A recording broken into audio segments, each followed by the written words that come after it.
Bugünkü sorğumuz 8 Mart Beynəlxalq Qadınlar Günü ilə bağlıdır. Görəsən şəhər sakinləri bu günün tarixini bilirlərmi? Bilirsinizmi bu gün nə gündür? Bu gün 8 Mart Qadınlar Bayramı günüdür.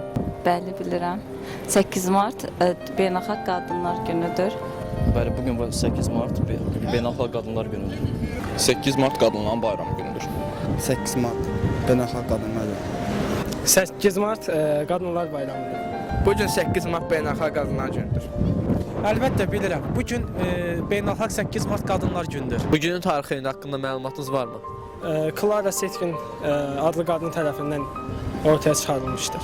Yox, onu bilmirəm. Yəni çox da yoxdur. Açığı deyim. Çox da bilmirəm. Xeyr. 1911-ci ildə Danimarkada Kopenhagen şəhərində təsdiqlənib. Clara Zetkin adı ilə bağlıdır bu gün. Səhv eləmirəm, Clara Zetkin tərəfindən 1911-ci ildə Kopenhagendə yəni belə imzalayıblar. 1911-ci ildə Danimarkanın Kopenhagen şəhərində əslən yəhudi olan Alman siyasətçi Clara Zetkin tərəfindən Beynəlxalq Qadınlar Günü layihəsi irəli sürülmüşdür və təsdiq olunmuşdur. Belə eldə xeyr. Bu gün mən Azərbaycan Respublikasının qadınlarını 8 Mart münasibətilə təbrik edirəm. İçində öz anam, qohumlarım, böyüklərim, sinif yoldaşlarım, müəllimlərim təbrik edirəm 8 Mart münasibətilə. Sağ olun, 8 Martınız mübarək.